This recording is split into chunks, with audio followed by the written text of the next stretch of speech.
교회 현장에 있는 목사님들을 찾아가 목회의 노하우를 쏙쏙 집어 여러분들에게 알려드리겠습니다. TV 우리 동네 성서학당 나는 목사다 코로나 특집 코로나 시대의 목회 게스트 두 번째 모셨는데요. 군산세광교회 손창환 목사님 모시겠습니다. 목사님 안녕하세요. 예, 안녕하십니까. 목사님 자기소개 먼저 우리 동네 식구들에게 해주시길 바랍니다. 예, 반갑습니다. 저는 군산세광교회를 섬기고 있는 손창환 목사입니다. 이렇게 우리 동네 성사학당을 통해서 만나게 돼서 정말 반갑고 또 개인적으로는 영광입니다. 이 시간 또 기쁜 시간으로 또 좋은 시간으로 함께하면 좋겠습니다. 감사합니다. 네, 목사님 초면에 죄송한데요. 네. 제가 너무 화면을 크게 그래요? 나와가지고 앞으로 좀 나와주시면 감사하겠습니다. 예, 이제 좀 제가 작게 나와 보이죠? 예. 목사님, 현 시대의 코로나 목회, 뭐 다음 목회를 어떻게 해야 되냐 이런 이야기들을 많이들 나누고 있어요. 예. 목사님께서는 어떻게 보시고 또 특별히 기장교회의 목사님이시잖아요. 기장교회의 현재 상황 어떻게 보시는지 좀 이야기해 주시기 바랍니다. 예, 사실 코로나 시대라 그래가지고 우리가 비포 코로나, 애프터 코로나 이렇게 나누고는 있는데 코로나가 우리가 준 충격이 크긴 합니다. 그러나 제 개인적으로는요 늘 기도하면서 생각하는 것이 뭐냐, 목회는 본질적으로는 변하지 않는다 이 생각을 하고 있습니다. 사실 코로나 때문에 많은 사람들이 충격을 받고 또 혼란스러워하고는 있지만 이럴 때일수록 우리 목회는 본질로 돌아가야 된다. 그 초대교회에서도 사실은 우리가 여러 가지 어려운 상황이 있었지만 초대교회가 오늘날의 교회로 성장할 수 있었던 것은 바로 목회의 본질, 또 교회로서의 그 본질을 잃지 않고 가져왔기 때문이라고 생각을 합니다. 그런 차원에서 보면 코로나 시대의 목회, 물론 여러 가지 방법론적인 문제가 있겠지만 그러나 가장 중요한 것은 이럴 때 다시 한번 본질적인 교회, 본질적인 목회를 돌아보는 그런 기회가 되면 좋겠다. 그런 생각을 하고 있습니다. 본질이라고 하면 사실 또 주관적으로 본질이 무엇이다라고 말하는 분들이 각자 다를 것 같아서요. 예. 목사님이 말씀하시는 본질은 어떤 건지 좀 자세한 소개 부탁드립니다. 예. 우리에게 본질은 딱 한 가지 아니겠습니까? 다시 말해 예수 그리스도를 전하는 것입니다.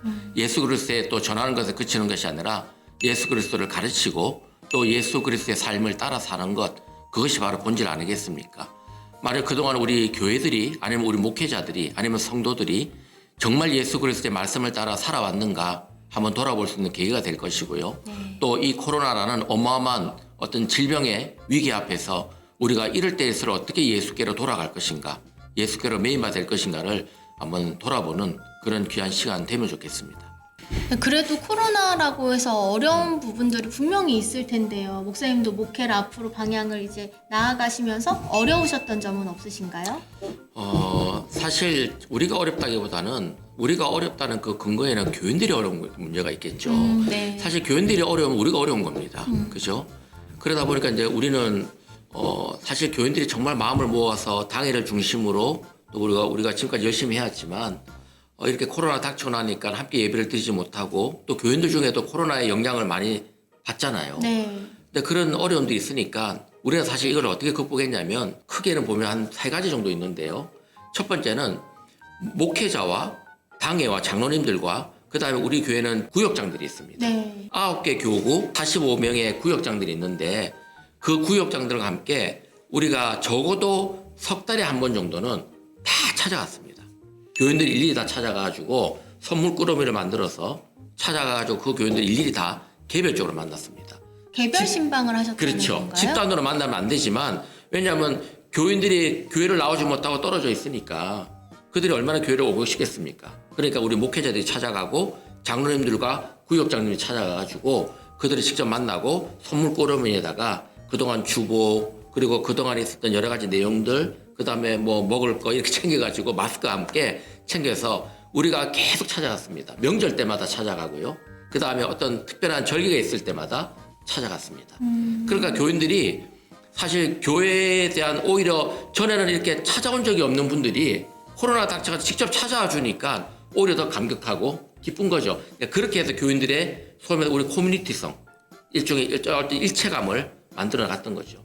두 번째는요, 우리가 뭐 다른 교회도 마찬가지지만 예산이요. 사실 헌금이 많이 안 들어온다 그러지만 우리 교회는 사실 헌금이 안 들어온 건 아니에요. 우리는 헌금이 다 채워졌습니다. 그만큼 교인들이 이렇게 우리가 찾아가고 함께 하다 보니까 교인들이 세상이 저는 깜짝 놀랐는데 헌금을 갖다가 그동안 교회 못 나오니까 못 내잖아요. 네. 다 쌓아놓는 거예요. 집에서 예배를 영상으로 드리는데 헌금을 옆에 딱 놓고 그리고 예배를 드리는 겁니다. 그리고 그 쌓아놓은 것을 이제 들고 나오는 거죠.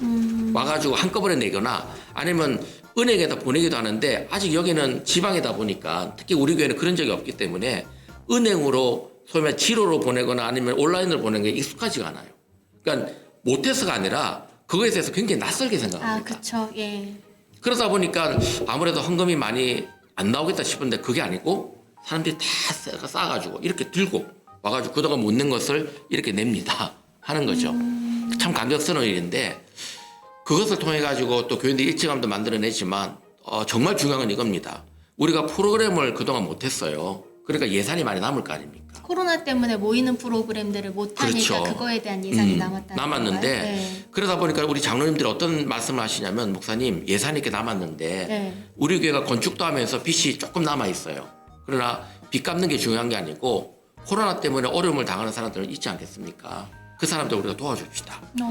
그래서 남은 예산을 도와주는데 우리 교회만 돕지 말고 우리 지역 주변이 관광지다 보니까 상가들이 많이 있습니다. 네. 그 상가들까지 포함시켜가지고 도와줍시다. 그래가지고 남은 예산 우리가 한 예산 한 1억 가까이를 남았습니다. 네. 남았고 사실 그 중에서 한 5천만 원 정도는 재난지원금으로 그래서 교인들 중에 코로나 직접 돼가지고 어려움 당한 교인이 있다면 신청을 받아서 무조건 100만 원씩 다 도와드렸고 잠깐만요. 국가 재난 지원금이 아니고 예, 세강 교회가 지역 주민들에게 그렇죠. 주는 어머. 지역 주변의 상가들에게도 네. 우리가 다 전단지 뿌려가지고 교회에서 믿든 안 믿든 상관없이 어려움 당한 분들에게 재난지원금 드리겠습니다. 와. 그래서 다 나눠드렸어요. 그리고 나머지 금액은 우리가 또 이사헌금이라고 그래가지고 코로나 상관없이 어려움을 당하고 있는 분들 예를 들어 뭐 병이 아프다거나 아니면 생활이 어렵다는 분들에게는 또 나머지 금액을 또 그 금액은 사실은 한계를 안 뒀어요. 어떤 분은 뭐 500만 원 지원받는 분도 있고 어떤 분은 뭐 1,000만 원 넘게 지원받는 분도 있어요. 아, 그러니까 이사헌금은 재난지원금이랑 다르게, 그러니까 재난지원금은 코로나 때문에 직접 타격을 받은 상가나 그렇죠. 지역 주민들에게 지원금을 준 거고 이사헌금은 공부를 하고 싶은데 돈이 없어서 공부를 못하는 사람. 그렇죠. 아니면 아픈데 치료비가 없는 사람. 없는 사람. 정말 생활이 어려운 사람. 네. 코로나 상관없이 원래부터 어려웠던 사람. 근데 이런 분들에게 우리가 그 예산을 다 내가지고 사실 도와드리고 그렇게 하면서 하니까 교인들이 감격을 하는 거죠. 네. 그러니까 더 교인들이 헌금을 하고 더 교인들이 이렇게 내더라도 이게 우리가 코로나 시대에 우리가 정말 교회가 무엇이 중요한지를 이제 알게 되는 그런 계기가 된 것이죠. 아니, 보통 미래를 걱정해서 교회들이 예산이 남아도 사실 이렇게 좀 저축하고 모아둔다고 표현하나요? 그렇게 되는데 세광교회가 지역 주민들을 이웃 삼아서 나눠준다. 이거 좀 더 자세히 이야기해 주세요. 우리가 사실 지역 주민들이 얼마나 고통스러울까. 교회는요 그 지역 안에 있지 않습니까? 그러다 보니까 교회가 그 지역에 어떻게 섬김을 할 것이냐 여러 가지 고민이 있는데 본질은 예배입니다.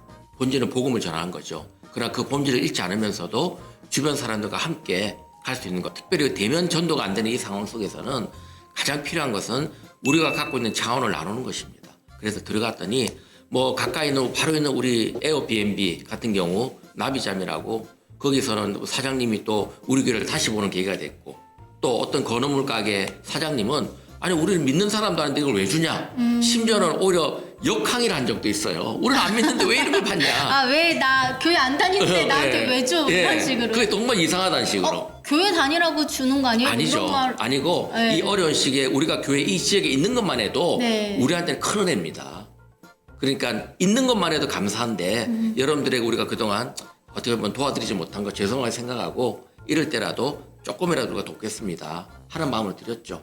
또 앞에 있는 커피숍에서는 그렇게 했더니 그분들이 옛날에 교회를 다니다가 네. 오랫동안 교회를 안 나갔어요. 근데 교회가 이렇게 하고 하는 걸 보면서 감동을 받아가지고 그거는 3대가 다 7분이 3대 그 위에 있는 할머니 그 아버지 엄마 다 해가지고 아이들까지 다 우리 교회에 등록을 했습니다. 그러니까 이게 전도를 하려고 사실은 재난지원금을 만들어서 준 것이 아니라 아니죠. 정말 본질 예. 예수 그리스도의 사랑을 나누기 위해서 그것을 한 것인데 예. 오히려 그들이 그 사랑을 받고 감동을 받아서 다시 나오게끔 되는 그러니까 계기가 그렇게 됐다. 되더라고요. 전혀 기대 안 했습니다. 네. 사실 이 대면 예배가 안 되기 때문에 누가 교회를 나올 생각을 하겠나 했는데 오히려 의외로 그분들이 교회 와서 등록을 친히 하고 네. 또 고맙다고 하고 함께 이렇게 어울리는 모습 보면서 야 이게 우리가 섬김이란 거 나눔이란 것이 이렇게 중요하구나 하면 다시 한번 깨닫게 됐죠. 사실 저는 부교육자로서 교회가 요즘 너무 많이 욕을 먹잖아요. 이럴 때에 오히려 교회가 가진 자본으로 이웃들에게 나눠주면 어떨까라는 생각을 혼자 상상해 본 적이 있는데 그게 현실로 이루어지는 교회를 만나니까 너무 감사하고 또 제가 더 감동받았던 것 같습니다. 목사님 정말 멋있으시네요. 아니요 사실 우리 교회만 하는 건 아닐 겁니다. 많은 교회들이 많이 하고 있는데 네. 사실 드러나지 않기 때문이고 또 저희야 뭐 이런 기회를 얻게 돼서 이렇게 말씀을 할 수 있는 어떤 뭐 기회가 되니까 하는 거지만 아마 교회들이 그동안 알게 모르게 많이 섬기지 않았나. 네네. 그렇습니다. 우리도 오히려 이것 때문에 섬김의 또 그 의미를 배우는 좋은 기회가 된 거죠. 예. 같은 시기를 살아가고 있는데 가장 어려울 때에 교회가 어떠한 방향으로 어떠한 모습을 하는지가 굉장히 중요하고 그 교회의 정말 본질과 철학을 나타내는 것 같아요. 근데 예산이 남았을 때에 그것을 교회배를 불리는 데 쓰는 것이 아니라 이웃 사랑을 위해 그것을 나눠줬다. 이 세광교회가 정말 그 본질을 잘 지키고 예수 그리스도의 사랑을 잘 나눠주는 교회다라는 느낌을 제가 많이 받게 됐는데요. 사실 이 재난지원금 때문에 온 것은 아니고 방송 또 주중에 하는 사역들이 굉장히 잘 하고 계시다라고 해서 제가 이곳에 왔어요. 근데 제가 와보니까 교회 사이즈가 꽤 크더라고요.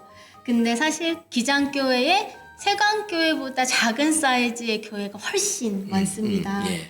이제 2화 때 좀 더 구체적으로 이야기를 나눠볼 텐데 작은 교회도 세강교회처럼 방송국 무슨 프로그램 만들 수 있나요? 아, 그럼요. 충분합니다. 제가 알고 있는 목사님, 우리 기장 목사님 중에요. 한 분도 저는 정말 감동받았어요. 혼자, 부교육자 없이 혼자 성경이 있지만 그분이 매일 사실 이 영상으로 말씀을 녹음하고 해가지고 교인들한테 계속 뿌려주고 있더라고요. 본인 혼자서. 뭐 얼마든지 이렇게 카메라 설치해가지고 녹화하고 녹음해가지고. 근데 그 콘텐츠도 너무 좋아요. 본인이 묵상한 것들 또 본인이 이렇게 은혜 받은 내용을 갖다가 잔잔하게 만들어가지고 교인들에게 전해주니까 그 교회 교인들이 정말 감동하고 제가 오죽 감동했으면요. 그거를 받아가지고 제가 극동방송에 제 아는 PD한테 보내줬어요. 이런 목사님 좀 방송에 나가게 해달라고.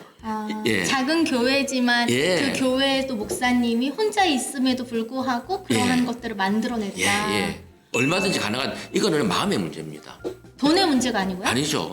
돈이야 뭐 이게 장비가 솔직히 얼마 들겠습니까? 장비를 잘 갖추려고 하면 한도 끝도 없지만 그러나 기본적으로 하려 그러면 사실은 돈의 문제는 아닌 것 같아요. 얼마든지 할 수 있다. 그럼 좀 직설적으로 얼마 정도는 있어야지 될 것 같아요, 목사님? 글쎄요. 또 저는 뭐 이 장비 전문가는 아니지만 적어도 최소한의 시작이 이 정도만 있어도 시작할 수 있다라는 금액이 첫 번째 있을까요? 좋은 스마트폰. 스마트폰이요? 예. 다 있잖아요. 예, 그러니까 스마트폰도 요새 나오는 스마트폰 참 좋더라고요. 네네네. 예, 녹음도 잘 되고 녹화도 잘 되고 영상도 깨끗하고 그리고 뭐 상박대라든지 이런 조명도 이게 사실 얼마 안 하더라고요. 조명도 해봐야 저도 뭐 다 찾아봤는데 정말 중요한 거는 편집 프로그램입니다.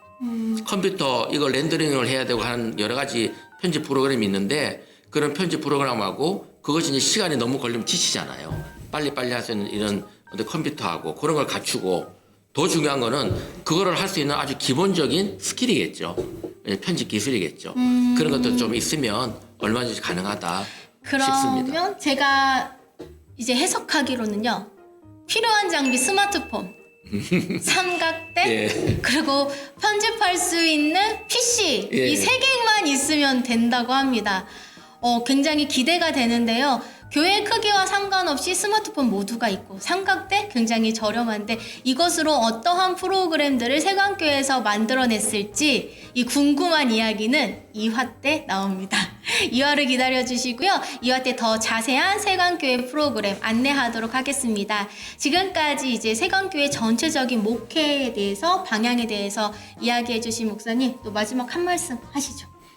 뭐 다들 어려우시겠지만 교회들이요. 이럴 때 어려울 때를 어렵다고 생각하지 마시고 기회를 생각하시고 또 무엇보다 우리 목회자들 또 믿음의 사람들은 제일 중요한 게 우리 성도들입니다. 성도들을 어떻게 섬길까를 고민한다면 반드시 거기서 좋은 해답이 나오지 않을까. 우리 성령님께서 우리에게 그런 지혜를 분명히 주실 거라고 생각을 합니다. 기도하시고 또 이런 어려운 시대에 우리 성도들을 어떻게 섬길까를 함께 고민하는 그런 좋은 기회가 되면 좋겠습니다. 네, 그러면 기대하는 마음을 가지고 작은 최소한의 기구로도 할 수 있는 영상법 다음 화에 알려드리도록 하겠습니다. 감사합니다.